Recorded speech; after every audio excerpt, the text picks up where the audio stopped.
Hell yeah. Love that Nice. new video made by Nem here. Same guy's going to be our GM for the evening. I am so glad to be back playing Circle of the Seven Dice. This is going to be really awesome. Looking forward to playing Alien.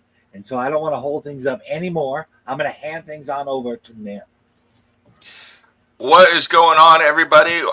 We are here. We are ready to start another episode of Circle of the Seven Dice, and we are playing the Alien RPG, and we are playing the module Destroyer of Worlds. However, before we get into the setting, and I will set that up the scenario for everybody here, I have to say that Destroyer of Worlds is part 2 of a 3-part series. The first part was the Chariot of the Gods, and I played that with Mike and Steve, and these settings don't carry over the characters. We'll be playing pre-made characters. I'll say that right up front.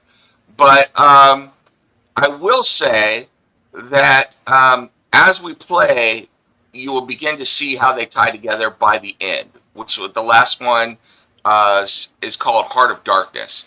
But in the first scenario, our group, and I don't remember your characters' names, so you would have to let everybody know if you remember them. So from the first game, do you guys remember your characters' names, Mike and Steve? Not off the top of my head. All right. Well, you were part of a crew that was transported, and you ended up. I know that Steve was the captain of the ship.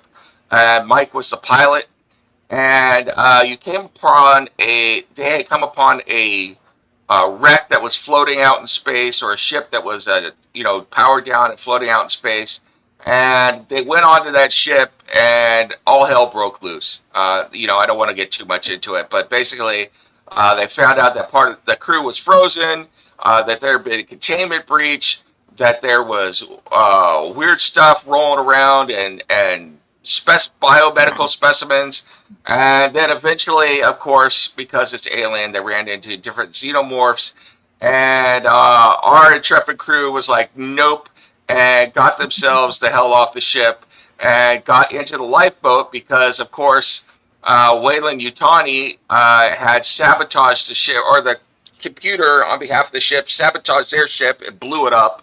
So they got into the lifeboat, took off, and are now floating out in space somewhere, having survived that ship.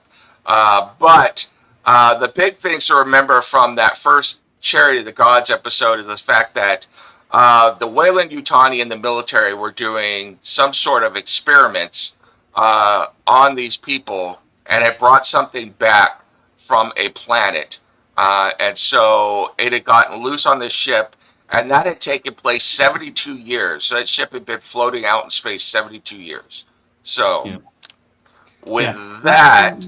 One note on the last encounter, the last campaign. I think what had happened is that we went on a ship from that was sent there by a group of mercenaries. Yep. Their leaders had been killed, so basically we kind of took over the ship because we were the right. last officers alive. That's right. There was another group there, which is kind of important, but you will find out why as we go along. So, with that, we are going to launch right into this scenario. So I need to give you this, and then we will introduce your characters to you, but here we go. So, without further ado, here we are starting. You have all heard of the oil wars. Hell, most of you have been on the front lines as the United Americas, the Three-World Empire, and the Union of Progressive Peoples have faced each other down over scarce oil reserves. Too many fronts, not enough grunts, as the saying goes. The United Americans Allied Command, UAAC, and the Colonial Marines maintain an uneasy peace as protesters and insurgents cause troubles across the colonies. This is true of the United America's refining and refueling station on the frozen moon Artakis, Ariakis, in the Kruger 60 system with its oil production and space elevator reaching into orbit from the ground. But the colony is in turmoil and decline. decline. The 2180 Weyland-Yutani census cataloged 200,000 colonists, Aryakis.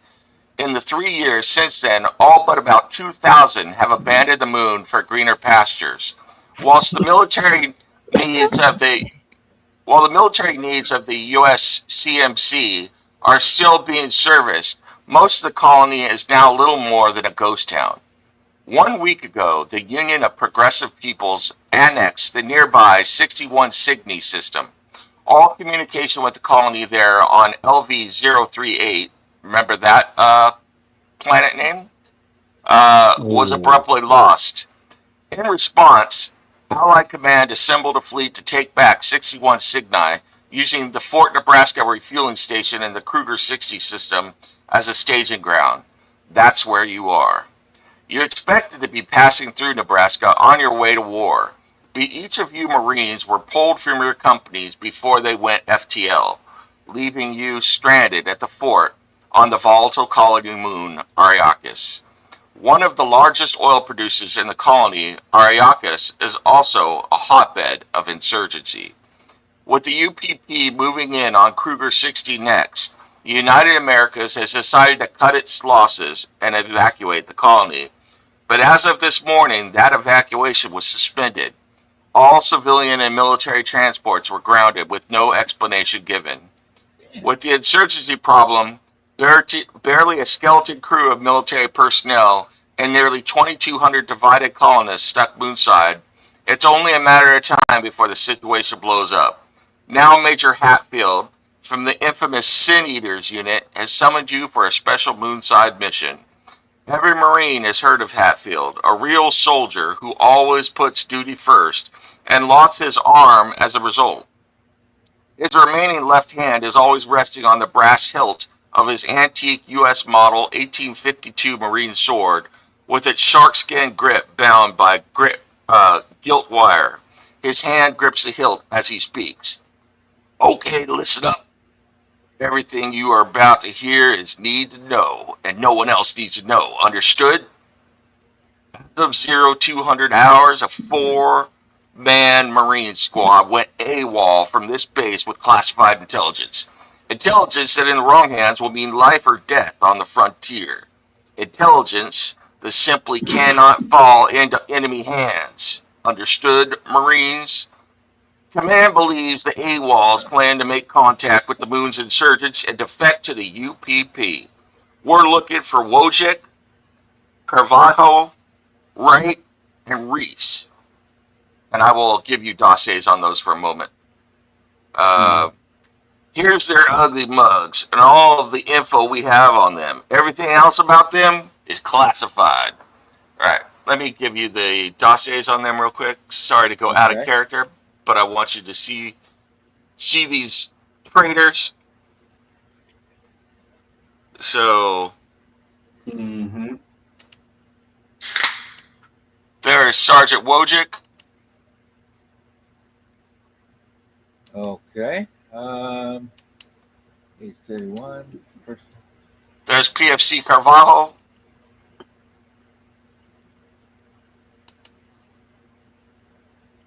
There's Lance Corporal Wright.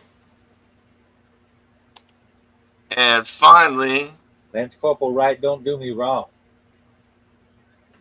If the Lance Corporal's wrong, I don't want to be right. That's right. Lance Corporal Reese. Okay. All right. I want you to find these defectors for me. Confirm their identities as well as the identities of any other fucker they've passed information to, and bring them in. For the duration, you will be called Charlie Team. I will coordinate from Fort Nebraska. All communications, and I do say all, will go through me on a secure channel. We are thin on leads, people, so start at the spaceport or that dive box, or that dive bar Oblivion. Some asshole there has got to have seen them. Remember, there are insurgents out there too, so stay alert. I see some looks. I know you've never walked together before, but I cherry picked your asses because each of you is the best at what you do. So get her done. Oh, And what we do isn't very nice. yes. And one last thing. Deadly force is authorized. Am I clear? Yes, sir. Alright. Now I know what you're thinking, and you need to forget that shit. These bastards are not Marines any longer. They're traitors. And they are shit yourself dangerous. Your orders are to bring them in alive if you can, but if they present a clear and present danger, if they present a threat, you goddamn shoot, and you shoot to kill. I'll ask again, am I clear? Sir, yes, sir. Alright, I can't fucking hear you though. Sir, yes, sir. Sir, yes, sir. Alright. Sounds like you got a pair. On the ready line then, Marines, fall in and move out. And with that, you should have your playing cards for your Marines. Real quickly, I will allow you to introduce yourself as much as you would, just to give a brief look at description to everybody what you look like and how you are acting as you are told to fall in and move out. And then we will get right into this. I will let you know what it is that you could do. So I will start with Mike. Do you want to describe yourself real quick for everybody? It does not offer much but a picture, and it just looks like a generic face in an armor outfit. So All right. She's a woman, Ruth Ann Dante. She's 33 years old. She tends to be talkative. She has let's see. Okay, she was on a mission before, and a lot of the squad was killed by friendly fire, and only she survived. She woke up in a special med lab in Fort Nebraska, and have been there ever since. Now she has heart palpitations, and her shooting arm jerks involuntarily as a result of an artificial spinal synaptic relay. So that should be fun. Let's see. My medical discharge was just approved, and the colonial shit has hit the fan. The moon was shut down. It sucks to be me. Here I am. Nice. All right. Let's go to Jonathan. You want to introduce your character briefly?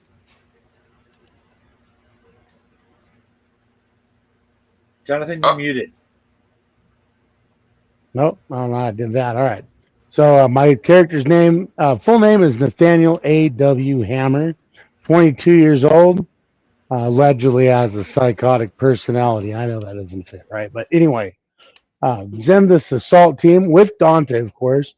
The assault team is designed for urban pacification. You know, the assault team just breaches doors, takes out security systems, neutralizes enemy encampments with heavy ordnance, that kind of stuff.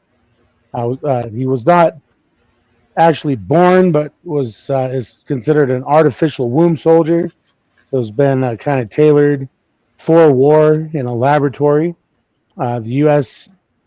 CMC raised him to be their weapon, and he's pretty good at it. So he loves the corpse. He's willing to kill for it, or die for it, whichever comes first. So just got out of the brig, by the way, for accidentally beating a Marine to death over a card game. It was a pretty serious card game, though, and he doesn't like being cheated. So he did put a note in here. He was asking me to tell you that he needs some X-Stim syringes because apparently, well, he's developed a habit to this drug, which was given to him, by the people that engineered him. So he has to take one regularly every shift. Otherwise, stress levels increase by one, and stress cannot be relieved without consuming the drug. So if anybody has any, now would be the time to give them over. That's all I got. All right, cool. And finally, Steve, you want to introduce yourself real quick? Yeah, my character's name is Luca Mason, and she lives on the second floor. No, No, what she is the defense specialist, and it kind of specializes in chemical, biological, radiological, and nuclear sort of effects. And this is due to her having been growing up on the fringes of the radiological zone in Nevada. So she became interested in how to deal with these things. So she joined the response force for this. And she has seen war. She has seen action during the 64 campaign. And she's seen a lot of weird stuff. But apparently, the weirdest thing that she saw was a metal mouth monster that killed her entire platoon on a place called Yafuro Station. She hopes never to see anything like it again. But you know what? She's probably going to see worse in this campaign. So there we go. All right. So the other members of Riku. So for everybody who's watching, those are 3-player characters, but this is actually a 7-man squad. So here are the other members of your squad that have been pulled together. So the first is a guy named Chaplin. That is how everybody refers to him. He is your combat technician and hospital corpsman. He is responsible for firepower, medical support, and coordinating the squad's field objectives with command. He is an android, a Hyperdyne 341C model synthetic, and he is nicknamed Charlie Chaplin by everybody who knows him. So, a little play on words there. Yeah. I was wondering about having an android. Yeah, chaplain, he's kind of like my partner in crime. It's not crime. about actually being a chaplain, but a reference to Charlie. I get it now. He has leaned into that whole appearance, and he likes to play along and slaps on a false mustache to amuse the troops every now and then. And that's about all you know about him that I will put there. Next is Sergeant Iona. She is 36.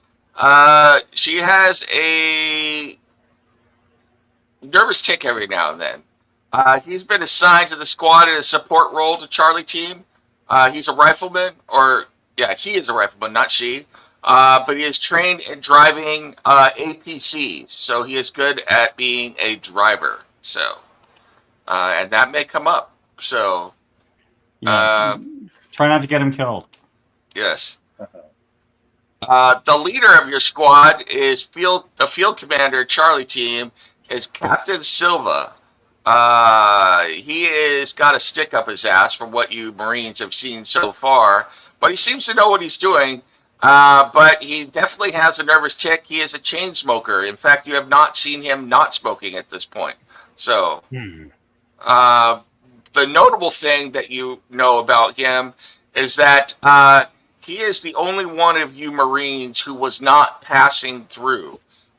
He actually is part of the Sin Eaters group that was attached to the 5th Colonial Marines Special Operations Regiment here on Nebraska. So he is native to having been stationed here. And then finally you have Private First Class, and boy is this a name, Zimajewski. And he's assigned to the mission support team.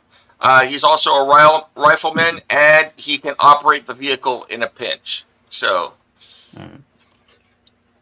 yeah, I think we're just gonna call him Stan. Yeah. Let's see. Where am I at here? Stan the man. So with that, you are told by the colonel to toe the line. And an old APC, M577 APC armored personnel carrier is rolled into the hangar by a group of technicians, and they begin refueling it in front of you. And a tech sergeant comes out, and he's like, "All right, Marines, this is your APC for the duration of this mission. You can use it to get into the town proper.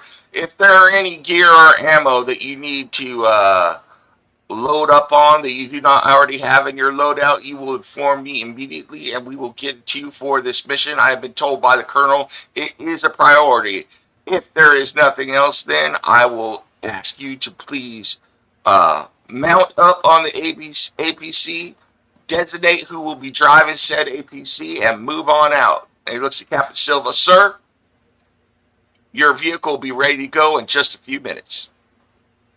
Yeah. I To feel like quote a Iona certain should be driving. Deadpool, I need all the guns. Yeah.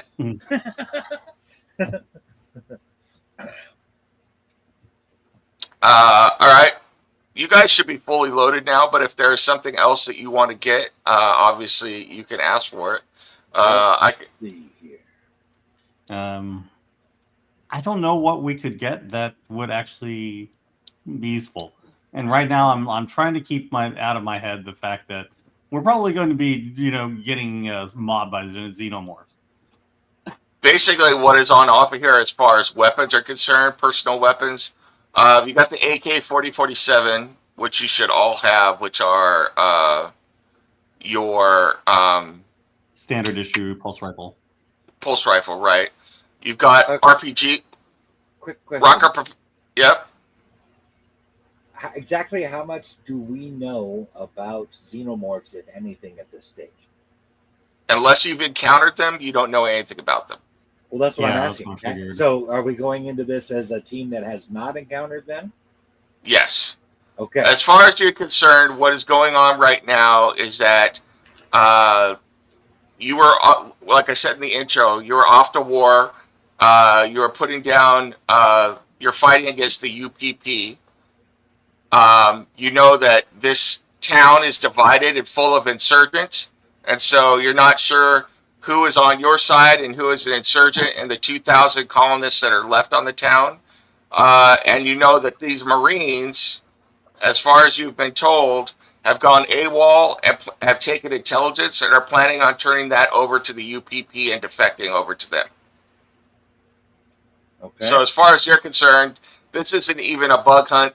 You're fighting the deadliest enemy, which is man. So. Okay. Okay. No. I think the deadliest enemy is Wayland Yutani, but we'll see about that. Yeah. So I'm just kind of going along with it. My duty. So there's pulse rifles. There are RPG launchers, and then there's also M40 grenades. So. Okay, I don't have an RPG, but I do have a pulse rifle, grenade launcher, the service pistol, an incinerator, and a combat knife. So you're loaded for bear. So yeah, that's what Yeah, that's what it looks like. I don't have an RPG either. I just have the grenade launcher. But so either way, I'm fine. And you notice on your APC. So let me give you a brief description of your APC. It's a boxy.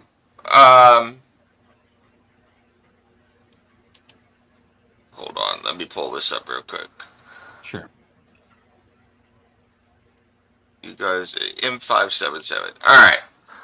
So they don't have notes on what these looks like, but you know from your past experience that it is a boxy vehicle. It is 4-wheel, or actually 6-wheel drive. It's capable of getting to speeds of up to 150 kilometers an hour. It's about 10 meters long, so it's a little over 30 feet long. And it comes with a phased plasma pulse cannon turret and also a 20 millimeter Gatling gun, which are manned from inside the APC. So whoever you want to designate can man those while someone is also driving it as well. So, man, we're gonna plow through the streets, Watchmen style and shit. Yep. Yeah, I'm feeling like Iona should be the driver. I'm not sure about the gunner. I don't know who's the best rated for that. I think maybe the person with the twitchy trigger finger should probably not be in charge of the cannon. I would agree, but so I don't know who has the highest range combat rating. Well, let me look here. What do we got? We got My range combat is 6. I don't know if anybody's got it better than that. my range combat is 6 as well. Okay, do you want to do it? 6 plus what's your agility? So Or is that- Agility is 4, so 10. Okay. Yeah, then you should obviously be doing it. Okay. All right. So I'm private. willing to do it, but if I shoot a motherfucker because I twitch, I don't want to hear it from anybody. Well, also you have 2 turrets, so you have a. And also, Jonathan, if you feel free to jump in if you want to man a turret, but you have a phased plasma pulse cannon turret and also a 20mm Gatling gun turret. Okay. I'm looking, trying to see where I see those. On your sheet, Yeah. I need to know what your range combat is. on your Yeah, sheet, so you'll see where are we at? Where are we at here? Range where it combat. says, yeah, where's Go ahead. yeah, add the numbers in for range combat and agility, and that's your total ability to fire ranged weapons. So I'm not sure where to look on my sheet for that. It's In right the in the middle of your sheet. yeah, the middle of the sheet. Strength, agility, look. wits, and empathy in a little Yeah. circle there, and then Yeah. the stuff we're talking about is in the little rectangles around that.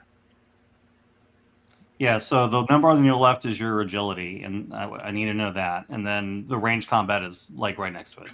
So agility is 5. Ranged combat is 4. So you got Okay, a 9. then- all right, then Yeah, then okay. you two should be manning the turrets. Okay. All right. I think that maybe of the two of us, maybe I should drive the Gatling gun and you should handle the cannon. I'm a little concerned about the twitching. Yeah, that's fair. Go, yeah, I authorize that. Okay. Just a quick. You guys would know this as Marines, so I'm going to let you know. So the 20mm Gatling gun is a long range weapon. It's armor piercing, and I'll look it up. But I believe armor piercing means that it ignores. I think it's 2 points of armor. I'd have to look that up in the compendium. So, but Well, whatever it does, it ignores some of the armor. It's full auto. It's got a +3 bonus, which means that you add 3 more dice to whatever your normal roll is. For each success, it does 3 damage. So all right. it And- lights shit up. Compared to Nice. the cannon, And the cannon, hold on, phased plasma pulse cannon turret. It is also armor piercing. It's got an extreme range. The bonus is +1, so you add 1 extra dice to your roll. But for every success you do with the phased plasma pulse cannon, it does 6 damage. oh shit! See, Yeah. But Yeah, it I is think- not full auto, so you take it's 1 shot. So full auto, I believe, means that you can roll. I'd have to look, but I believe it means you get to roll a couple of, like, I think it's 3 rolls, so 3 different shots. So All right. okay. those are the 2 weapons that are on your APC. I am, I guess, scanning what area I can see for insurgents. All right. All right, are you guys gonna go ahead and roll out on your APC? Yep. Roll out. All right. I'm sorry, I jumped ahead there. Yeah. If you guys are all ready, Yeah. Nail it. you're all Yeah, set. yeah. All right. Yeah. I already arrested. I'm ready to die. Let's go. All right, Captain Silva loads you up on it. And did you decide who's going to be driving your APC? It's my feeling is it probably should be Iona since he's qualified to drive. All right. So Sergeant Iona, go ahead and jumps in, and there is a backup position in case something should happen.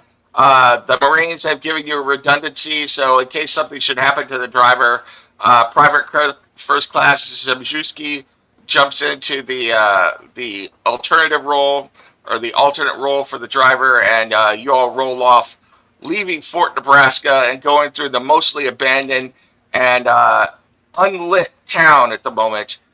It is deathly quiet out there. Everyone seems to be worried about trying to evacuate, although nothing is happening at the moment as far on the evacuation front, as everything has been ordered to halt at the moment, as you are looking for these AWOL Marines. So the space elevator is currently not operating. There's no one shuttling back and forth to the spaceport. There is nothing happening on that front at the moment. Where exactly do you want to start your search? They recommended that you could try a dive bar or the spaceport, but it's entirely up to you where you want to start. And let me give you a look at the town. Which one?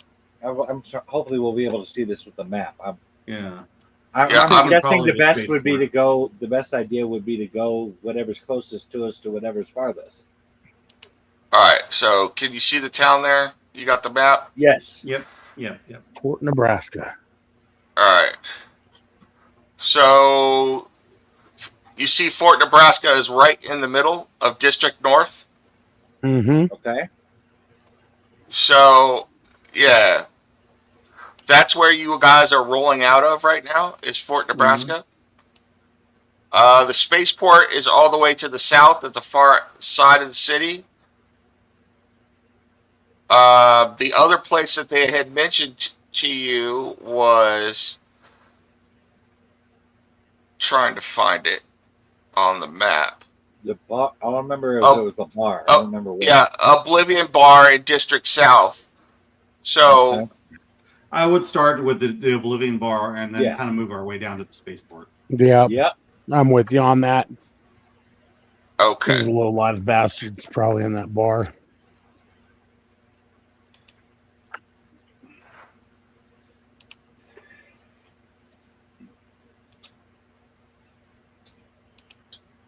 We can do this, Marines. All right. This is We're my not like rifle. those- This is my gun. This is my rifle. This is my gun. This is for fighting. This is for fun. You drive down. Hold on for a moment. You drive down Highway 1, the central thoroughfare of downtown, and eventually cross into District South, getting off the highway and begin moving down the side streets before pulling up in front of the Oblivion Bar.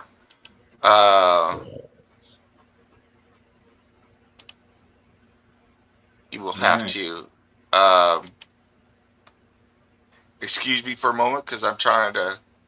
All right, here we go.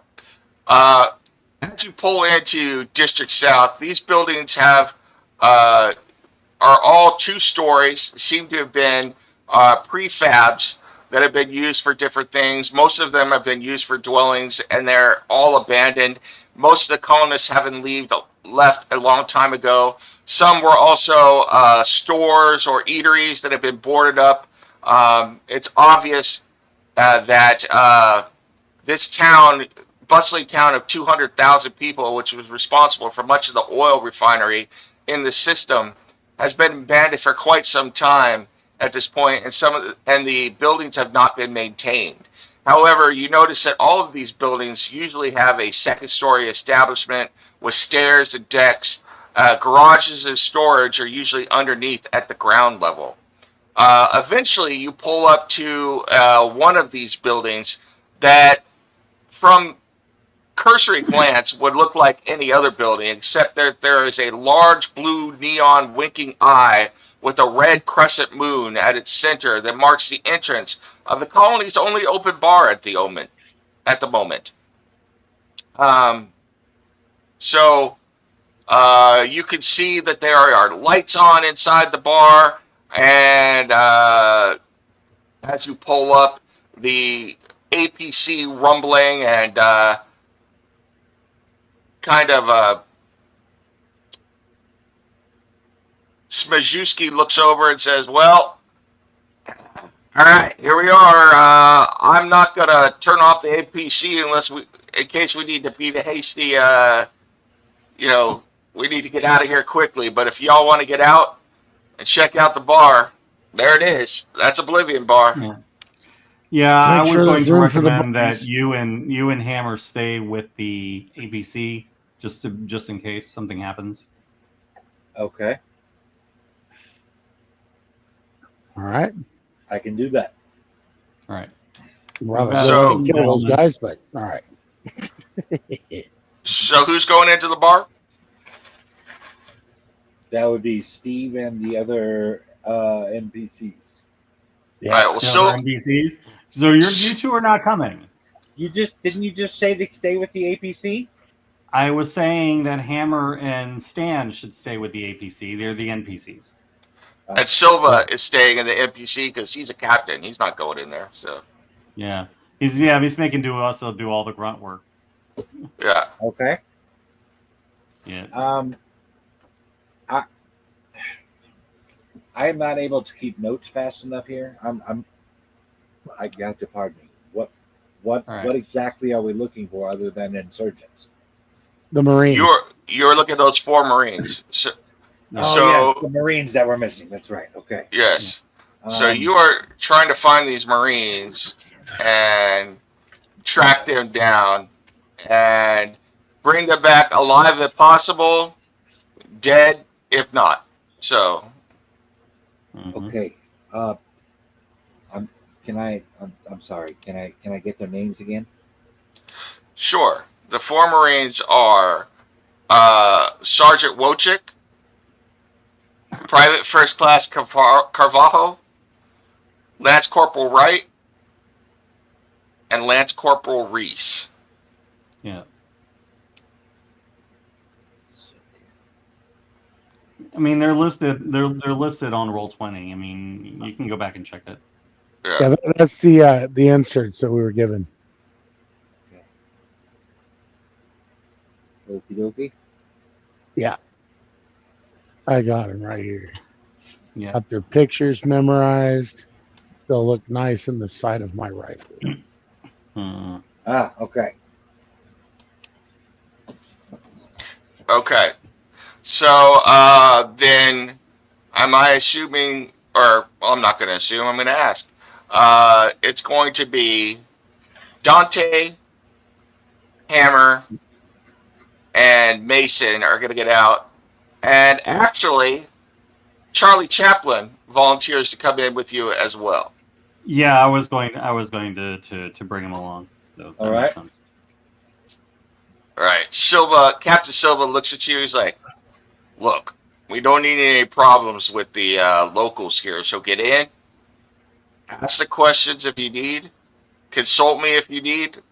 We'll be on lookout out here. Don't start any trouble. We don't need to be fighting the populace as well." Okay. Yes, sir. Clear, Not a problem. Yes, sir. clear, sir. All right. Let me switch you guys over to the map. All right. You move on up to the 2nd floor of the establishment and enter into the Eye of Oblivion. Inside, the base is rumbling and smoke stings your nostrils, and the alternating crimson and azure strobes burn haloed ghosts on your retinas. Silhouetted dancers sway rhythmically on the bar stage while the rest of the colony is a ghost town. Oblivion is packed with local and migrant revelers celebrating the end of the world. The bar ahead of you is curved like an S, like a snake, and actually has a snake motif, just like all the other tables have a snake motif as well. 9 dancers, 4 of which are male, are spread across the stage in private tables here, while the crowd cheers them on and throws credit chits at them. So, as you walk, yeah. As you walk in, the front door there's a few people that are hanging by the entrance, and they look at you, all of you, getting dirty looks, and they shy away from you, moving off to the side and whispering to themselves. But none of them seem to be too happy that you are there. But none of them are actually talking to you either. The people in the bar kind of notice you and then look back over, not catching your eye, and pretending not to notice you or want to have anything to do with you. So, what's the bartender doing at the moment? The bartender is serving drinks. He's just doing his thing, and it's not just one bartender. The bar is big enough that there are actually 8 bartenders working at the bar. So, okay. My first impulse is to head up to the bar and maybe ask if any of these people have been seen by the bartender or any of the other. I think we should probably buy a drink, though we're not going to drink it. So we're on duty, but maybe that kind of break the ice. We're just here for a drink too. No, I think we should be professional. We're not those fucking wannabe corporate commandos. We're the fucking Marines. Yeah, all right. Well, we can pay for the information rather than the drinks. Is the way I'm thinking. Sounds good. You notice one of the bartenders. He looks like Danny Trejo. He looks up and is like, "Hey, so you boys seem to be lost. The last I heard, all of you jarheads shipped out for the next system over to fight the whoever it is fighting now. So what can I do for you, gentlemen? The last I checked, it's not good to be going around with pulse rifles with a little alcohol in your system. But hey, if that's your thing, I'm fine with it." No, we're not here to drink. We're here in a professional capacity. Oh, a professional capacity. So do I need to be worried about getting shot, or is there something else that you gentlemen do? No. We're here right now just to see if we can get some information. We're looking for a couple of our fellow jarheads. Well, like I said, last I checked, all of you had shipped out. I haven't seen any Marines in here for at least, I don't know, what, you all disappeared up the space elevator onto your big ships a couple days ago. So we've had no Marines. It's just us, left here, those of us who haven't gotten off this shithole yet, but, eventually the space elevator will start working again, right? Well, if I perhaps describe them, do I have pictures of them? You do. Okay, each of you have a personal information device on your wrists that you use to pull up information, and it has the dossiers and stuff like that. So, all right, I bring up the pictures. I know I'm almost guaranteeing that you see a gabillion people in here, and you might not remember everyone. But if you could just look at these faces and see if these might have been some of the people you had seen here, and if you might know anything about them, and I show them the pictures, give them the names. He looks at them and he's like, "Yeah, I'd never seen this girl," and he points at Sergeant Wojcik. "Yeah, I'd never seen her before. Let's see here. Oh yeah, this guy Carvalho. I've seen him in here before, but I haven't seen him in here for a couple of months. He used to come in though. He was a pretty cool guy, We'd hang out, but he hasn't been around. I'm not sure what's going on with that. Let's see. This guy, he looks at Lance Corporal Wright. No, never seen her either. I don't know who that is. Wait a minute. Oh." He looks at Corporal Reese. He's like, yeah. You know what? You know this guy.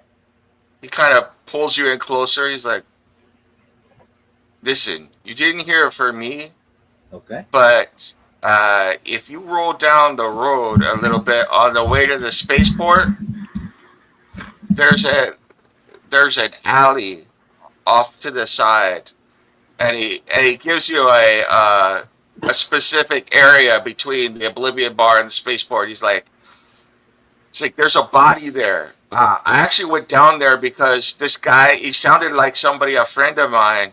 But there's a body in there, and the police, they're not working anymore. The civilian authority not working anymore. In fact, they all took the fuck off. They were the first ones to get onto the ship and get the fuck out of here. So nobody cleans up bodies no more. Nobody cleans up anything.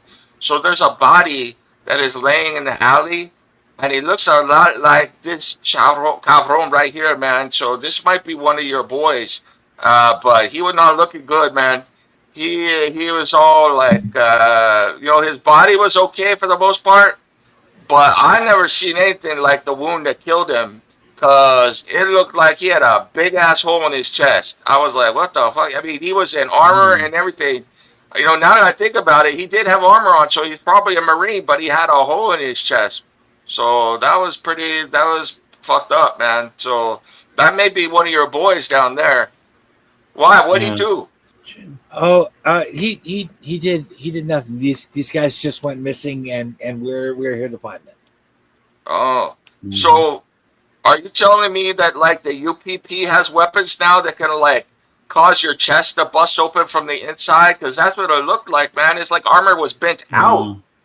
I can't. I've been a Marine for quite a while, and we're talking the Marines here, and I have never come across a weapon that could do that. All the weapons I shoot at people blast holes through them, not out of them. A lot of our equipment is classified, so we can either confirm or deny any such weapon. Yeah. That makes sense. That makes sense, But yeah, like I said, that may be your boy down there, so you may want to check that out. But the other three I have not seen. Like two of mine, like I said, I've never seen him before in my life. And Carvalho, he hasn't been in here in a long, long time. I don't know what happened to him. He used to be a regular.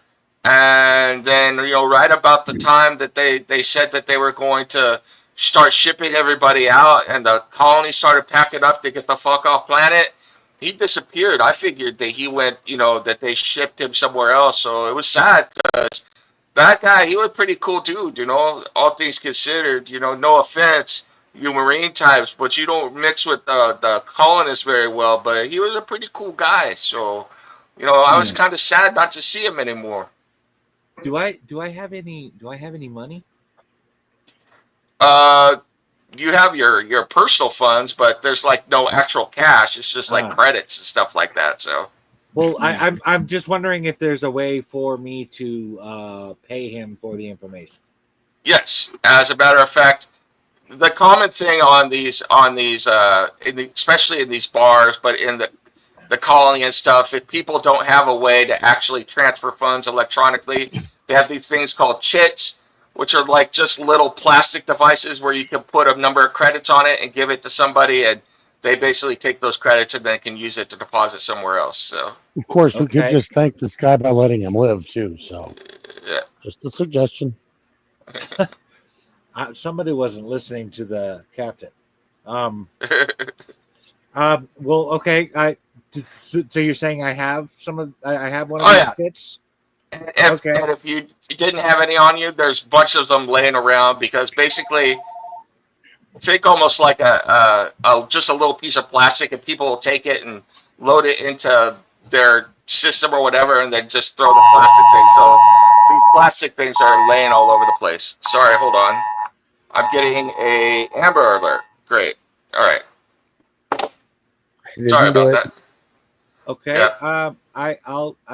This is only a test. I want to give him some chits. All right. You load up some credits onto a chit. Awfully, you don't get paid a lot as a Colonial Marine, but you have a little bit of money, and he nods. He's like, "Hey, that is much appreciated, man." By the way, I don't know if you noticed it, but you four are getting the look from that chica down there. She's been looking at you from the other end of the bar, and he points to the other end of the bar, and way down there you see a well-dressed woman. She looks much out of place from the other colonists here in the bar. She's also got a strange look about her because although the colonists, especially out here in these outer colonies, are all different races and heritages, nothing like Earth at all. She definitely has a different look. She is of mixed German and Asian ancestry, if you could, from what you could tell. So I can see German ancestry at a distance. yeah, yes, Well, that's got skills that I don't possess. But okay. that's what she looks like. So Okay. All right. Well, thank you for the tip. We will look into that. no problem, man, and good luck. I don't know how you swing, but that's a pretty good looking chica down there. So yeah, don't read all that stuff. I just wanted you guys to see the picture. Oh, So okay. she's like, I don't know when you guys get off duty, but it looks like she wants to talk to you at least, and maybe do a little bit more. So good luck to you. So As I said, we're here on a professional capacity, but I do Yeah. appreciate the heads up. yeah, no problem. That day. But yet they don't text.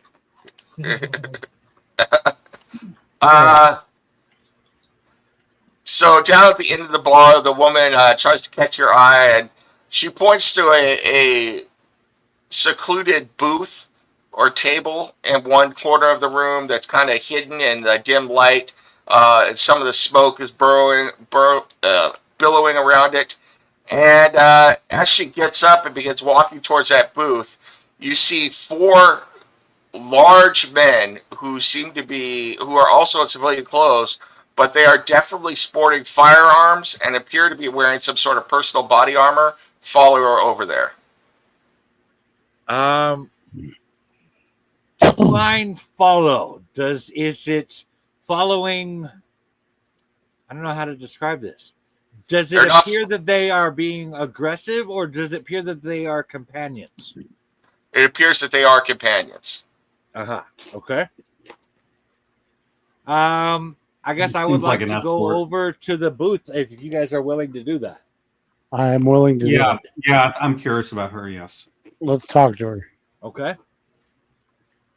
I head on over to the booth and I put my rifle away. At least down. She sits down, and her four companions kind of spread out, forming a small perimeter around the entrance to this booth. And she nods for the four of you to come sit down.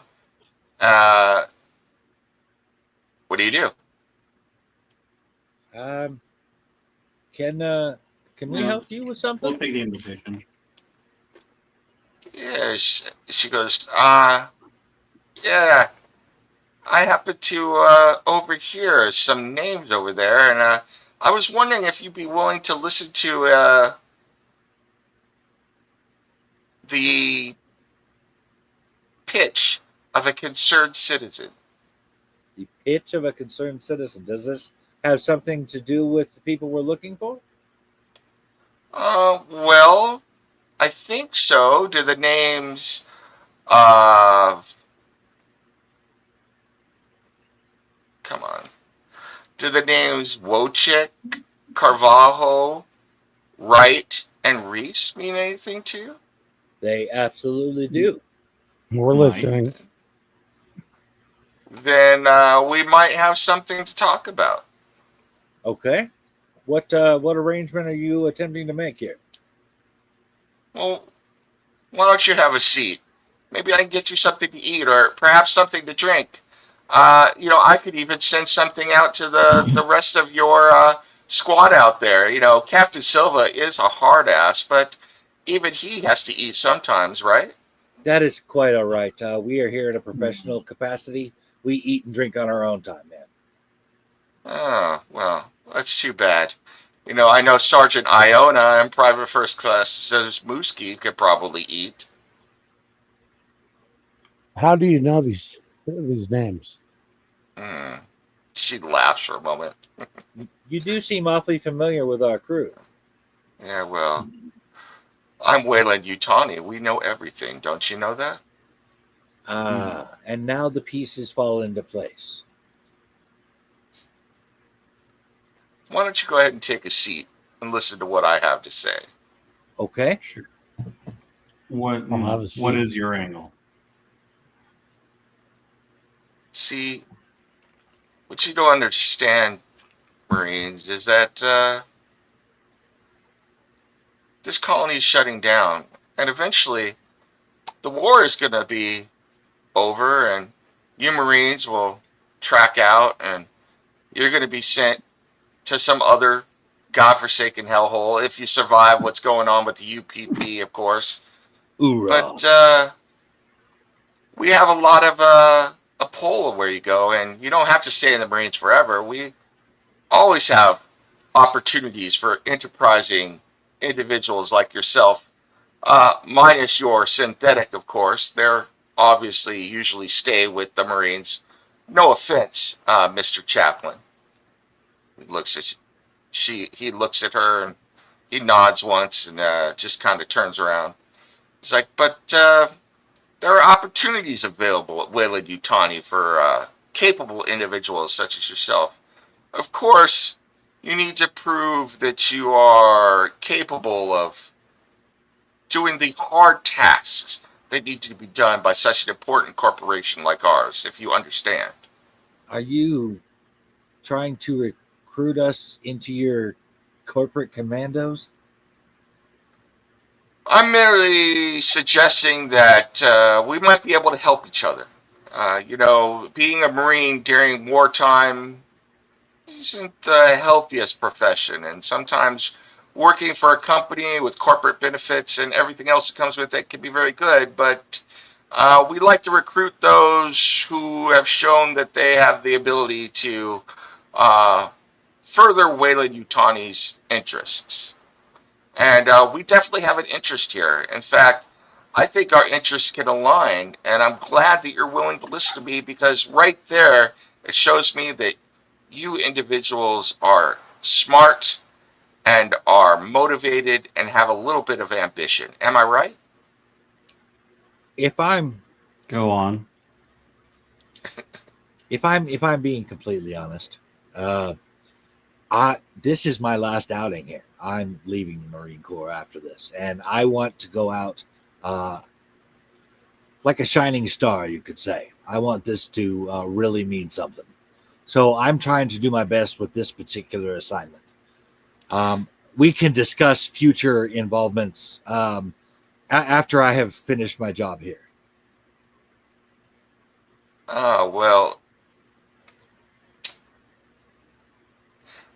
let me tell you what I'm looking for. Perhaps we can help each other. Now, I know for a fact that your colonel is looking for the 4 individuals that I spoke of before. Correct? I happen to have an interest in them as well. So all I'm asking is that if you find them, take them alive and find it within your power to see to it that instead of being returned to the colonel, that they end up leaving with me on a Wayland Yutani transport. And then if you want to leave with me as well, that will definitely happen, and we'll straighten it out with the colonial authority ourselves. I look at the rest of the party. I don't know if you can see it on my face, but I'm out. Yeah, I have no interest in I defending. don't. I want to know what she's got to say about the people we're looking for. But like I said, I'm here to go out in the Marines as best, looking as good as I possibly can. That is my goal in this mission. I want to make my last mission the shit, and I can't do that by betraying the Marine Corps.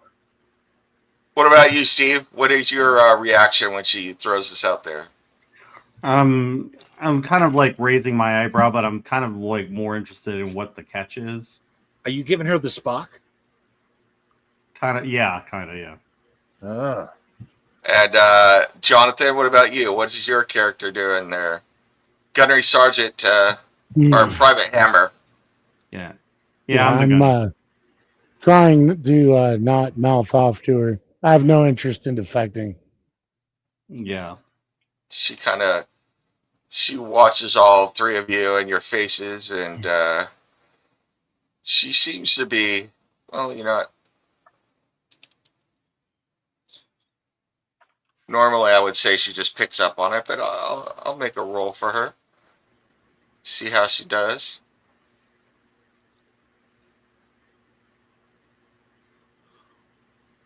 Yeah. Quite frankly, I'm more willing to betray her at this point than I am the Marines. Yeah. She has a My whole duty right now one. is to my unit, so. She has a whole 1 in empathy. So, Well, she works for Wayland Yutani. I'm surprised it's not 0. I'm surprised it's not a negative number. she kind of looks all three of you and says, "Well, I had to try. That was disappointing. Well, good luck to you then. And it's a small town now. There's only a few of us left here, so I'm sure we'll run into each other again at some point. But I had to make the offer. It's funny running into you here, though. I mean, even though there aren't as many people as there used to be, it's still unusual that we ran into each other right off the bat. Good luck to you." I just want to say that I don't mean any disrespect. I have made commitments already. I am a loyal person. Well, it's commendable. I'm sure that loyalty could have been of use to Wayland Yutani. I'm sure that it could have, if only we had met sooner in my life. Indeed. Well, with that, I think our little soiree here is probably over, and I should probably get back to my meal. So, Okay. good luck to you, Marines, and I wish you all the best. And we'll be in touch, perhaps. You have a nice day. Yeah. You too. All right. I am unless there's something specific here you guys would like to do left at the Oblivion Bar, I would like to head out to that alleyway and take a look at that body, see if we can identify it, see if it's one of the people we're looking for. I would head out agree. there quickly because it definitely looks like we've got other factions interested. I Agreed. think that we must also consider that now that we have run into Wayland Yutani, that we are being watched. Almost certainly. I mean, that's just my paranoia speaking. Well, I don't. we've been watched apparently well before we got here. I mean, she was ready for us. That is, you know what, you make a good point. She did seem to. I mean, how could she know about us specifically? She knew way too much about us. It wasn't just she saw She knows soldiers way too coming much here. about And all it of our was weird. operation. Probably our colonels higher ups that are in contact with the company. Somebody's been feeding them information. Yeah, there's a leak somewhere. All You right. see, as you're getting ready to walk out, one of the bouncers from in front of by the entrance walks up to you, and he taps Gunnery Sergeant Mason on the shoulder. He's like, "Sergeant, how you doing?" He's speaking a little loud. Yes. What can I do Corporal for you? Fay. Corporal Frey, 262nd Marines, retired. I think I need to speak with you back in the office, if I may. You might want to bring your companions with me. That sounds like a fine idea. All right. He takes you back to the office. All of you, go ahead and give me a. Let me look. I got a observation check, please. Observation. Okay. Oh. Just how observant are you? Observation. I got a 0. And I got a 0 on that too. Oh, well, you got 2 successes. Wow. Oh, here we go. Okay. All right. I don't need to push. I am one I didn't observant lose. motherfucker. Yeah.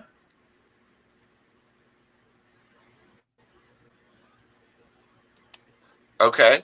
I'm not sure what. All right, I'm gonna have to figure out what these icons mean because I think they mean something different. But What? at least one of you got a success. So you've got like the dot. The failures show up as an alien. Oh, okay. Okay. Yeah, nobody failed. It's just that only, right. Dante and Hammer succeeded. All right. So Dante and Hammer, you both notice as you're walking, as the bouncer is taking you back to the office, the several people around the bar have turned to look at you, and a couple of them are scowling. And the bartender you spoke to before, actually, Dante, you notice that he wipes his forehead and quietly excuses himself from behind the bar and walks back into the storeroom. Huh. I'd like to. You know what, guys? I'm gonna. I'd like to go talk to that bartender. I kind of had a. I don't know. We weren't best friends or anything, but I feel like we had a little bit of a rapport, and I don't know. He's gone off by himself. I think I'd like to go try and talk to him. All right. You guys want to kick it here or what? Well, we have that other guy that we need to talk to as well. Yeah, we do. All right. I mean, if you want to go, I mean, I could ask Chaplin to accompany you, so at least you're not by yourself.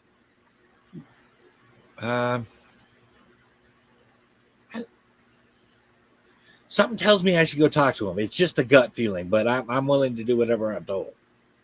Okay, let's go ahead and do that. I just don't want you wandering off on your own, because who knows what's going on in here. All right, so Chaplin's going with Dante? Yeah. All right. So let's deal with Chaplin and Dante and the bartender first. So Okay. Do you see this where I'm clicking right now on the storeroom? All right, he goes back into that storeroom. You saw that. So you follow him in there. As you walk into this area, at first, you don't see anybody right off the bat. Go ahead and give me another observation check, please. Okay. And I will roll for good old Chaplin here. So I suck.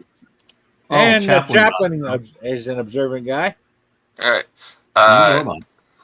He walks in and he kind of pauses and tilts his head to the side. And he's looking back and forth. He's like, and he puts his hand. And he's like, Dante. Yeah. The bartender is on a comm device in the corner over there. Do we have any way of listening in? Tilts his head. And he kind of clicks for a moment. And you see his eyes go blank for a second. He goes, and then you actually hear the bartender's voice coming from his mouth. Yeah, man, I'm telling you, Faye's going to sell us out. That's right. That bastard, I told you we shouldn't have hired him. He was a former Marine. Yeah, he's taking her back to the security room now, to the office. Well, what am I going to do? Fuck, man, there's 4 Marines.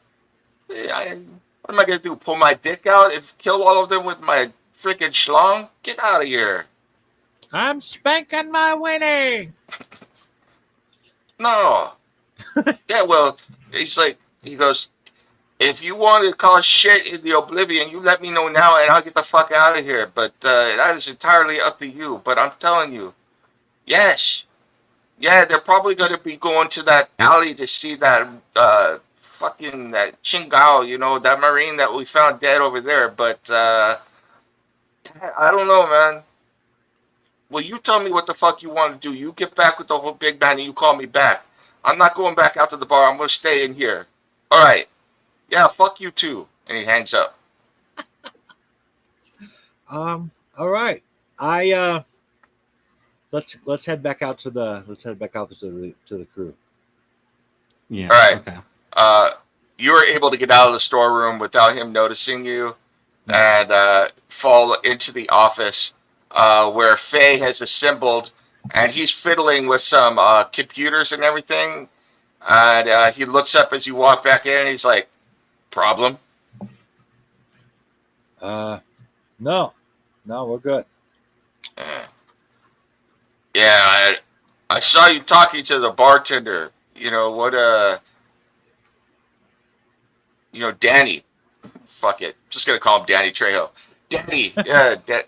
He's like, I don't know what he told you, but I have a feeling that you're looking for these guys. I don't know for sure, but let me show you. I think you need to see this. And Okay. he types in a command into the computer, and all of the vid screens come to life, and they show security footage, and there's a date timestamp on them, and you can see that the timestamp is from last night. And he's like, I don't know, but there were these 4 Marines that came in the other night, and they were all together. And he starts scrolling, he's thinking, and you see him a couple times, and eventually, around the middle of the night, you see 4 Marines sitting at a table talking heatedly, and sure enough, the 4 Marines that are sitting at the table are the 4 Marines that you're looking for. One of them appears to be not looking very well, and a couple times he kind of leans over, and he appears to be coughing, and somebody brings him a drink, and he's drinking. Eventually, if you watch, they're there for a while talking, and someone comes up to them to the bar or to their table and pulls a chair up and speaks with them for a while, and then the 5 of them get up and leave together.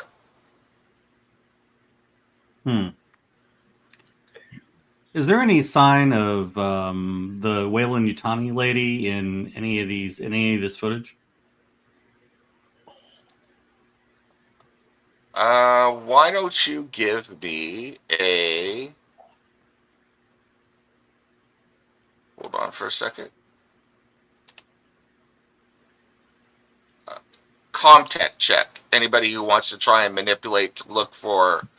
I'll that roll, particular- but my contact sucks. Yeah. Mine too, but what the heck? Yeah. Comtech. Yeah, I got 0 too. Yeah, we're not going to find it. Chaplain to the rescue. Chaplin's like, he goes, excuse me, sir, if you don't mind, I could take a look. Yeah, go ahead. Go ahead, Chap. Oh, That's what I'm talking about. I'm so glad I brought this guy along. Chaplain sits down, and his fingers begin moving, and then they begin moving faster and faster and faster. And eventually, the images begin flashing by incredibly quickly, so quickly that it just looks like a blur of light. And then he presses a button suddenly, and the screen stops, and you can see the woman watching them exit the room, but he finds her. She's sitting in a secluded corner of the bar, but none of her companions are there, and she is on her phone watching them leave. Uh-huh. Yeah, I thought so. What are you thinking? Yeah, I'm thinking Weyland-Yutani has something to do with all this. Well, this is the guy that the bartender specifically said was going to betray them. Mm-hmm. And apparently he did. So I guess what I want to know is what the bartender has to do with the murder of that guy in the alleyway, because he seems to be rather interested in that. Mm. I am also curious. The 4 guys we were looking for were here in this bar last fucking night. Mm-hmm. You gonna tell me that bartender doesn't recognize them? He was lying. Yeah, to he's us. been lying. He was lying to us the whole time. Yes, of course. But at the same time, I kind of well, I don't know that. Well, Chap, do you want to tell me what happened while you guys were back there? Certainly, sir. I thought that perhaps Private Dante would want to relay that information. I gave her everything that I heard. I'm just a synthetic, of course, but I could tell you what I heard and saw. Mm-hmm. Yeah. I figured I'd leave that to you, as you could even do it in their voices. Correct. That's why I asked you. You would like the exact playback, and his head tilts to the side again, and he goes into the same voice and begins repeating the one side of the conversation that he heard. He was not able to pick up on the comms himself, and after he finishes giving you the one side of the conversation, he's like, "It's most unusual as a Comtech and a support unit for the Colonial Marines. Usually I could pick up on communications as well due to some implants I have in my body, but obviously this communication that he was speaking on, this device, was encrypted." Mm-hmm. Interesting. Yeah. Yeah. Who would have that kind of encryption capability?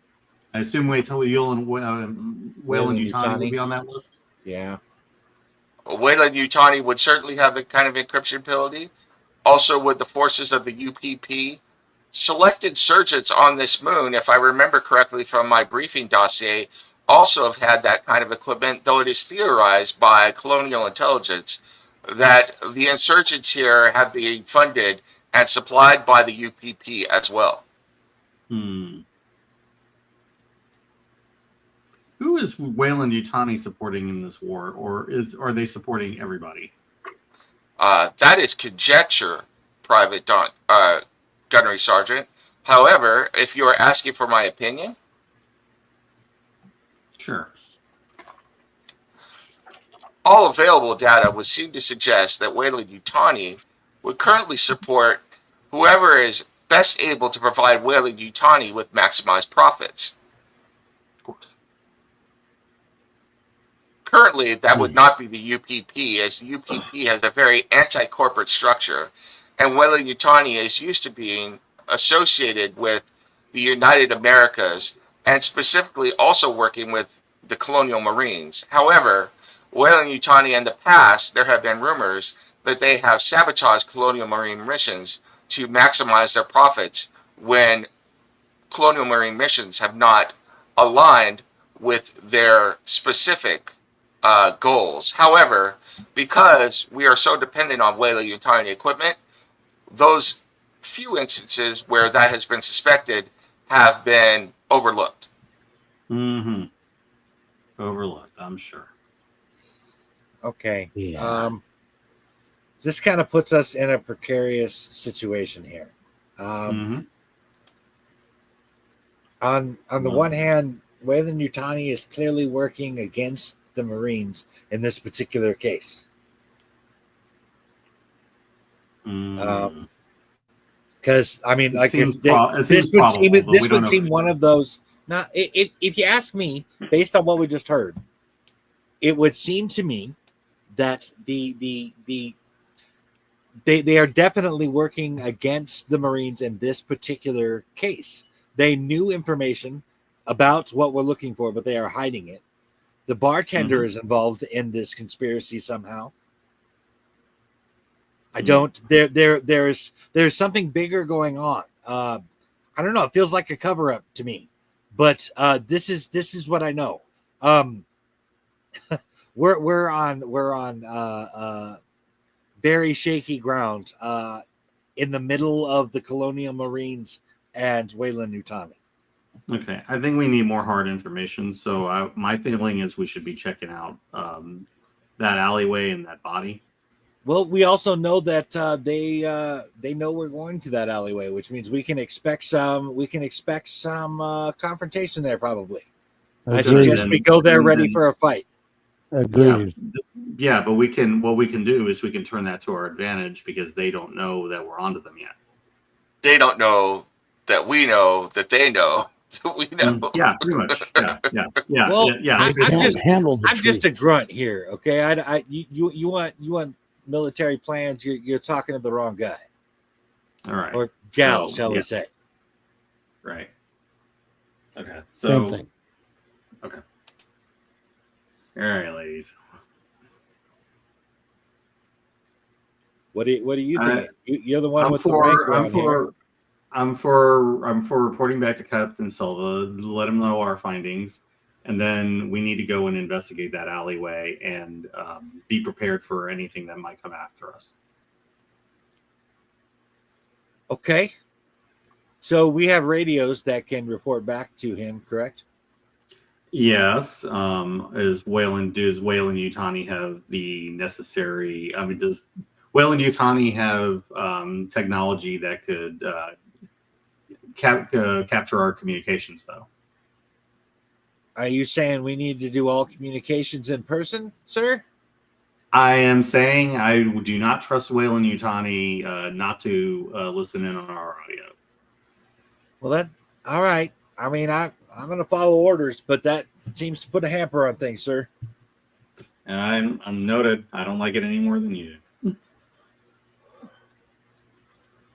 Okay. What shall we do? All right. I guess we got to go back, I guess, right? Yeah. You're going back out to the APC? Yeah. Yeah, let's go Yeah. back to the APC, yeah. Yep. All right. You walk back out to the APC, and Silva is standing outside the APC, and he's smoking. And he takes one cigarette out, lights it from the butt of the one that he was already smoking, and puts it in his mouth. And he's like, "So, you were in there a while. Did you get your dicks wet, or whatever it is for you, Dante? Sorry, or did you find out any information?" Whatever it Yeah. is, sir. Yeah. I never mind. Yeah. Yeah. Go ahead, Mike. No, come on. No, go say it. Mm-mm.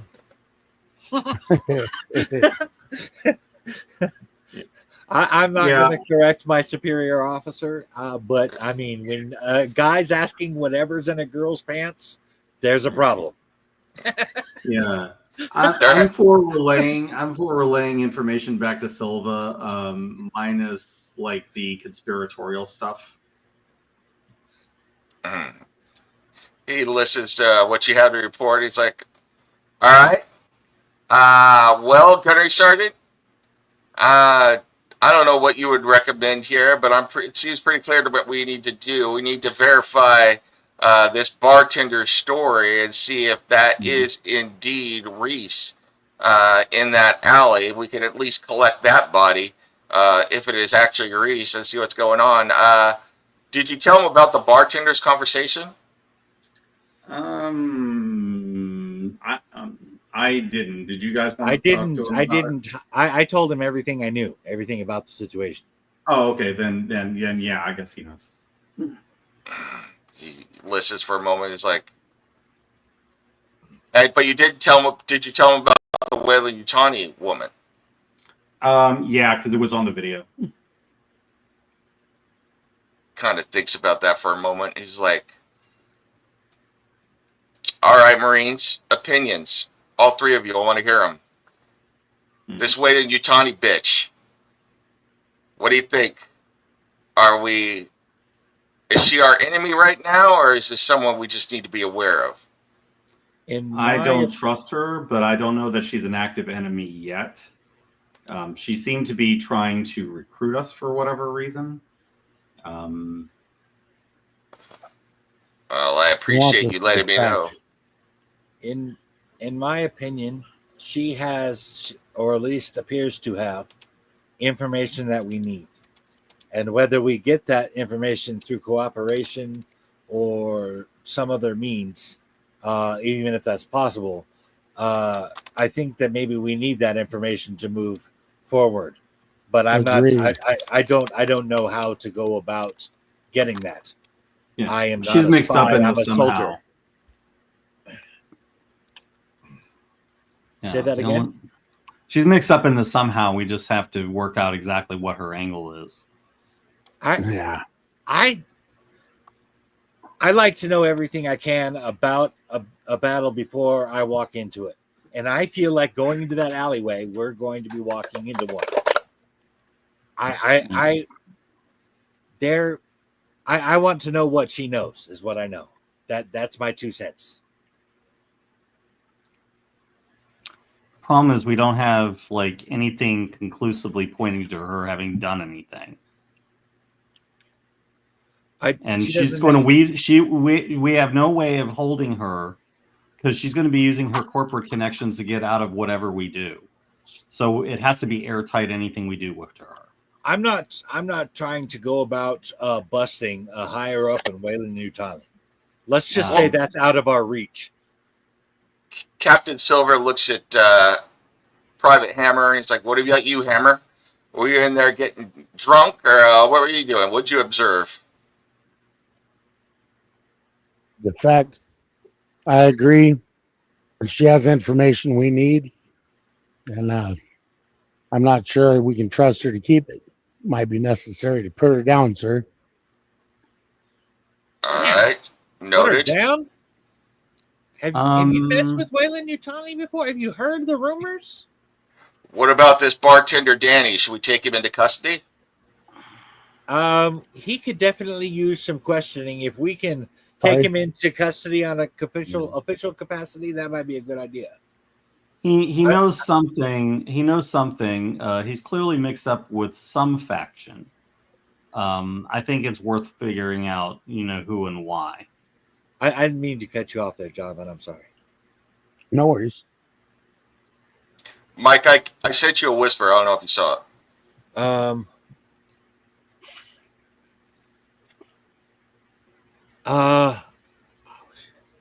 Oh my God! What the fuck?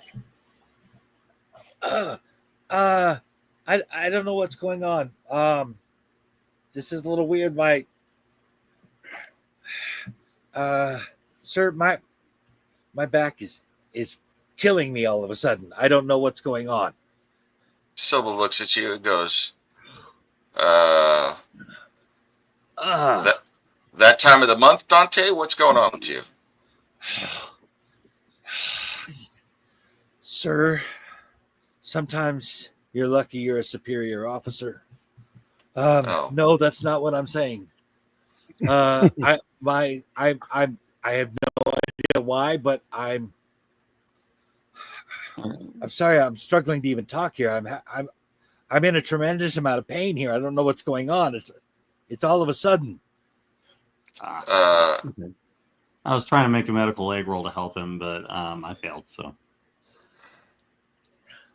Silva looks at you for a second. And obviously, you're in some sort of distress, and he points to Chaplin and is like, "Get in there, Chaplin. Do your thing." Chaplin nods, and he examines you for a moment. He's like, "Do you mind if I examine you, Dante?" Please, do whatever you can to stop this. that's why you don't drink the water. Thank you, Dave Matthews. There's a Dave Dante Matthews Band song called "Don't Drink the Water." Dante comes in and he takes out he's like, "I am not detecting any injury or any signs of actual illness, though you do appear to be under physical distress. Perhaps you tweaked something without knowing it, or maybe it's I'm not sure, but I could give you something to relieve the pain." And he pulls out a hypo syringe. He's like, "Yep." I need to be clear headed. Is that gonna mess with that? Oh, it'll be a local. Don't worry about it. Okay. And he lifts up the back of your uniform and presses the hypo syringe against your back, and immediately you feel the numbing pain go through your back, and the pain fades away. You feel a little bit of pressure, but you are not in any pain anymore. So, what's going on with my back? Do I have tight muscles? Is it what is it bone? What is the pain coming from? I cannot tell, Marine. I'm sorry. If we really want to know, I would. My best guess would be that you probably have done something to your lower back, maybe in cryo sleep. Maybe everything didn't thaw out the right way. But for me to be able to diagnose you, we need to get you to a med pod. So I'm afraid we don't have anything available to diagnose you at the moment. I can treat your symptoms, though. I've got plenty of hypo syringes, and I've got other things available to me as well. As long as you can still move, I think, and he looks at Captain Silva, I predict that she's at 95% functionality at the moment. This is what I'm trying to figure out. Yeah. Is moving around and acting as though things are normal just going to make things worse? That's what I need to know. This pain was suddenly. I figure if it came from cryo sleep or some shit like that, I would have felt this earlier. This was all of a sudden intense pain. Perhaps you were having an allergic reaction, or you've eaten something that didn't agree with you here. I do not have enough data to be able to theorize what exactly is wrong with you at the moment, but I think nobody likes MREs, but I don't think it was the meal. I think it's a good sign that the hypo syringe and the anesthetic that I gave you is able to take most of the pain away, which probably points to it being something musculoskeletal. And you seem to be moving okay, so I think you'll be all right. But as I said, without putting you through a Metapod, I can't tell you exactly what is causing the problem at the moment. Well, Captain, what do you think? I'm willing to follow orders, whatever you say. Silva looks you up and down and is like, oh, you look functional to me, but if you're broke dick enough that you want to go back to Fort Nebraska and tell the colonel that some cramps are keeping you from being able to do the mission, that's fine with me as well. That's your call. I don't want a jarhead on my mission that can't complete their tasks. So Hart once wrote a song called "If Looks Could Kill." I'm giving him that look now. Yeah. Gotta do the mission, soldier. I can do my job, sir. Well, all right then. Let's move in and grab this bartender. I want to take him alive, and we will bring him with us in the APC and interrogate him there. Let's see. Well, since you are obviously doing just fine, Don, why don't the four of you, since you already have met this bartender, go in there and bring him out here? I think if we go in there with the full squad, we will arouse suspicion. So go get this Danny and bring him back out here. All right. Might I suggest I was the one who really talked to him. Maybe if we're trying to alleviate some tension, maybe just one of the armed military guys should come in. The captain thinks about that for a moment. He's like, well, I don't like the way he was talking. I'm going to overrule you on this one, Dante. And, okay. I want to send at least the four of you back in there. If you want to approach him alone, that's fine. But I want three of you to be back up. In fact, Chaplain, you go with them, but you hang back as medical support. Mason, you back up Dante as well as you, Hammer. And, you can take care of that. And as you say that, God, I can't say this name. Stan, the driver, speaks from inside the APC out there. He's like, yeah, Dante, put your feminine wiles on him. That's how you got him to talk in the first place, huh? Again with the dirty look. And he sees the dirty look and he makes kissing noises back. You know, I got something you can do with those lips in my fist. And Silva kind of looks back and forth. He's like, all right, stow that, Marines. Let's get on with this. I want to get this done quickly. Make sure don't cause any more hassle than you have to. We don't want the locals causing any problems. Just go in there, grab the guy, and get out. Try and do it with as little muss and fuss as possible so we can get on our way to see what's going on with this Reese, if that's really him in the alleyway. So I will be waiting for you out here. I take into advisement what you said about the comms, but make sure you are active on comms. I want to know what the situation is, and if you need backup, make sure you call for it. All right? Sir, yes, Listen sir. up. All right, rest of you Marines, listen up. Smazuski, Yes, whatever the hell your name is. I'm just calling you Stan. God damn it. You bastard having a name like that. I'm not going to say that shit. You stay driving that APC right there. If we need to bug out, we're getting out of here quick. All right? Iona, make sure that you are available to back up the rest of the Marines. If we need to, we will bust in there and look like a bunch of hard asses. I will be backing you up to go in there as well if we need to make sure that we back up the team that is going in to get Danny. Danny. What the hell kind of name is Danny for a bartender anyway? All right. Let's do this thing. Let's get it done. All right, Marines. Execute the mission. Hoorah. Let's go. All right. All right. I head into the bar. All All right. right. And Four over Marines to- walked into a bar, Yeah. starting a joke. All right. and over to here. And you see that Danny is still not behind the bar. So, Yeah, I'm imagining he's still back here in the stores or in one of these stores back here. yeah. So I'm just gonna go ahead and Right. lift the bar and head on back into the stores here. All right. Everyone's kind of watching you. You walk in. I'm assuming Hammer and Mason, are you following behind? Positively. If Dante? they're following orders. All right. Go ahead and give me an observation roll. Everyone? Yeah. Okay. Observation. Observation. Oh, I got no one observation. success. Steve All right. got Success. 2 successes. All right. Well, Chaplin is hanging back, so he's kind of like far enough back, but he is not, unless you call him up, is not taking part in this at the moment. Dante, the first thing you notice is that the door at the back of the storeroom is open.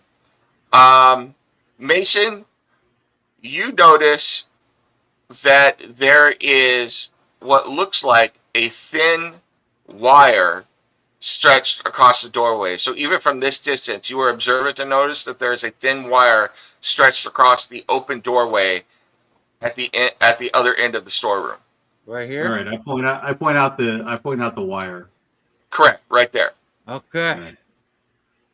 Does it look like a trap or wire. or something? Yeah. Are they really setting traps for us in here? What kind of shit are they hiding? That is the question.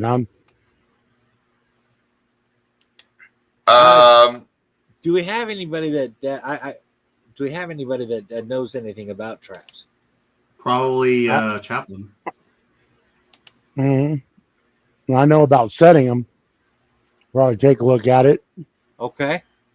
Why don't you? I would like to know what's going on with this wire across the door before we bother trying to go around it or mess with it in any way. I want to know Yeah. what it's My connected to experience and in the what it's battlefield, wires are not good. All right, go ahead and give me Run towards enemy. whichever one you choose. It could either be Comtech or Observation check as the three of you move up to check out the wire. And meanwhile, Chaplin has moved into the room, but he's on the far side of the room, just backing you up. Yeah, it's got to be observation because my contact is crap. My Boy. contact and observation are crap, so it doesn't matter. Yeah, I'm with you. I think I'm gonna go and push. Okay. Go ahead and roll on It didn't work. So, Okay. but you didn't get any stress. So, You know what? I'm gonna go ahead and push that myself. all right.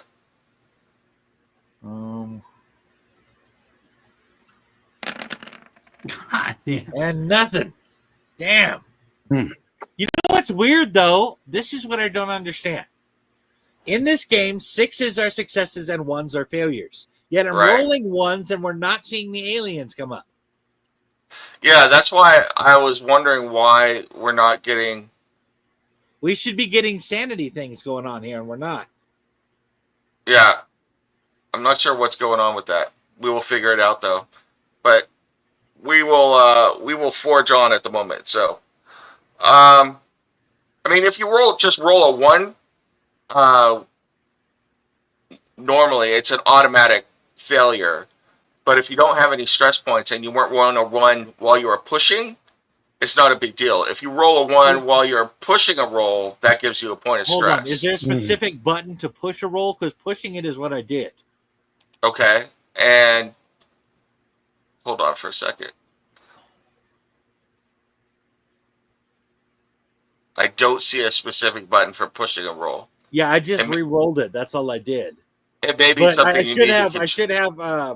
I failed though. So I should have a stress point. Yeah, then add a stress point. So, Okay. yeah, if you roll Steve, 1 you when you're failed your push too, so you should have a stress level. Okay. And then said there wasn't a stress level for it, so I didn't add it, but I can add it. if you roll a 1 when you push, then you should add a stress level. So, I don't think I rolled a 1, but yeah, I can't see it. I couldn't see your dice either, so. But, yeah, I got to figure out what's going on because the dice here are doing different than the dice on the other games. So, I have a. Yeah. I have an idea. yep. It is tea time. Do you want to do that and maybe look into that? Yeah, go ahead. that Okay. sounds good. Let's do tea time then. Okay. Cool.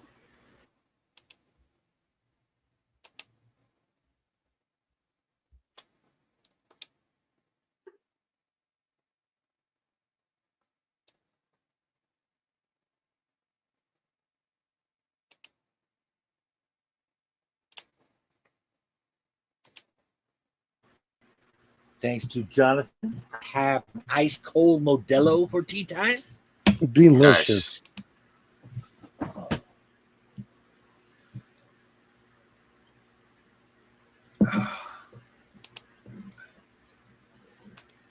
Not sure. I'm drinking my favorite beverage. Hot What's sauce. that?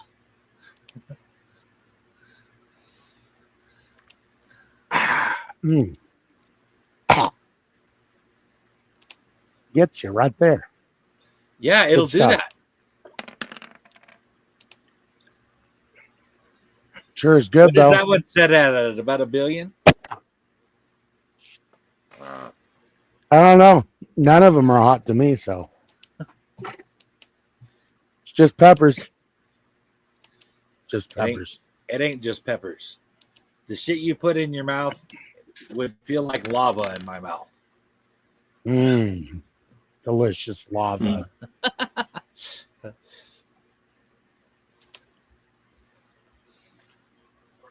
Mm. Num nums. Interesting. These are yellow. Mhm. yeah, Why are these yellow? but it's a custom. Those are for custom rolls. Ah,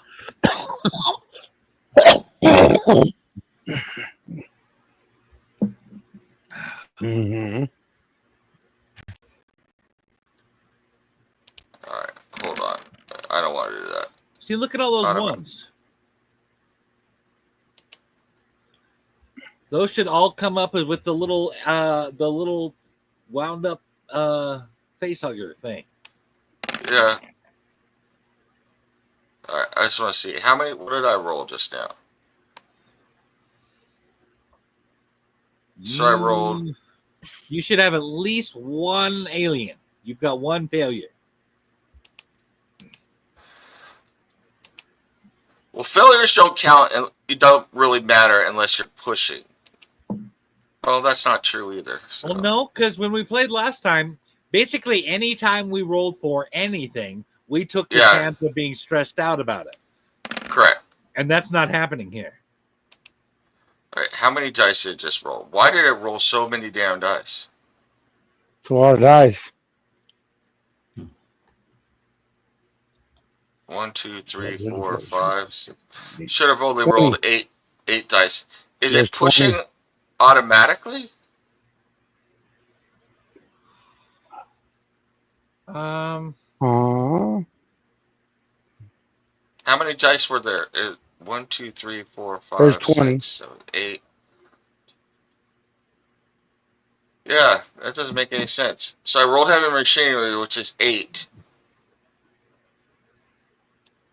I'm not sure what's going on at the moment. it's got to be in the settings. Same thing. See, successes are showing up, but not the failures, and that's what's weirded me out. I don't know how to, because this is all like on rails here from the game. Right? So I'm not sure what to do with that.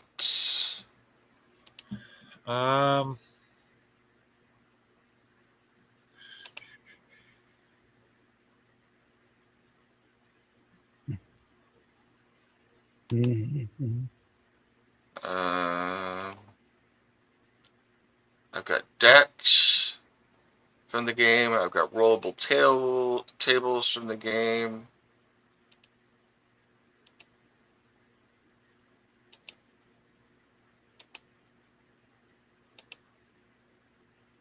You see that one, Jonathan? What's that? Hold on. Your daughter commenting. Oh no, I didn't see. All right, I gotta go. I gotta go deal with some drainage issues that I need to do real quick. I'll be right back. Okay. So. Strange. That's fine. Uh huh.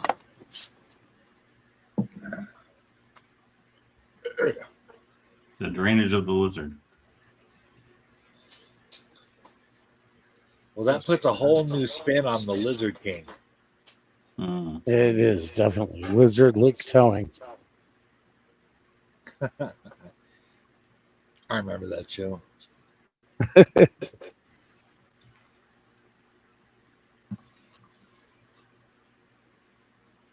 Hmm.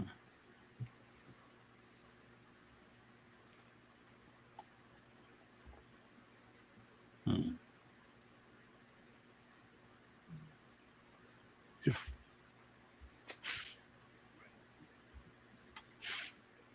You guys finally all moved and settled over there, Steve? Yeah, more or less. Finally settled down more. Things are going okay. Right on.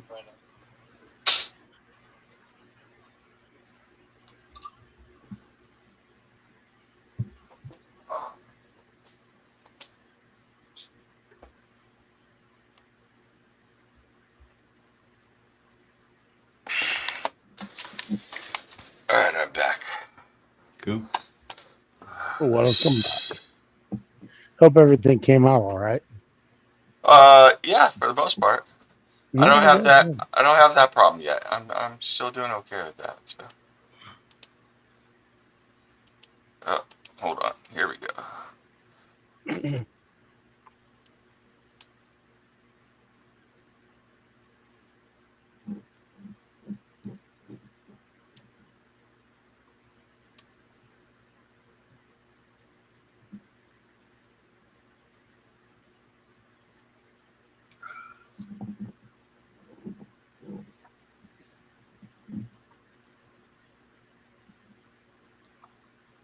Dice to roll for initiative.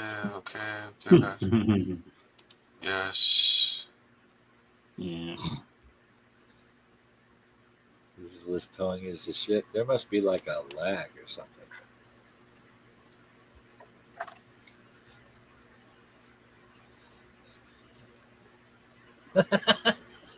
Jeez.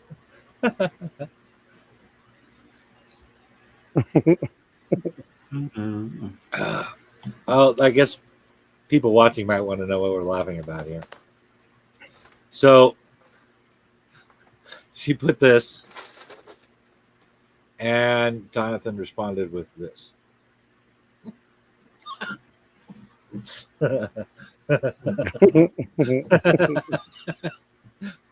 Yeah. You know,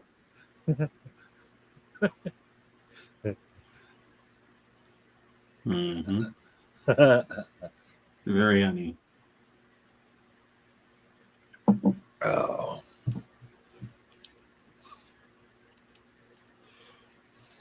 Let me.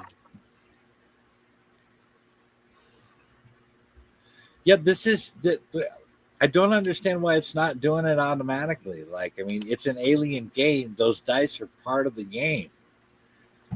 I'm completely baffled at why this is happening. Jeez.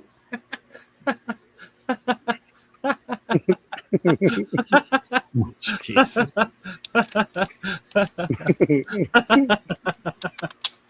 just saying. Just saying. Oh.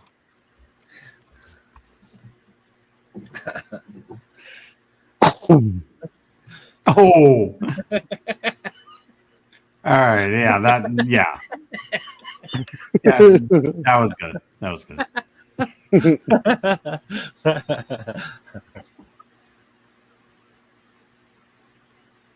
Oh.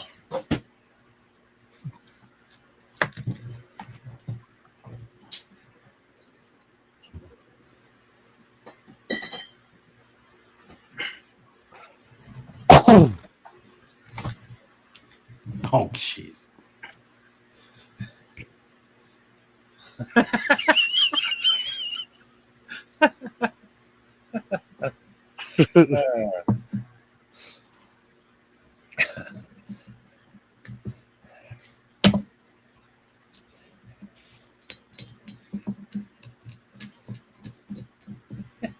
I'm gonna have to do more research on this.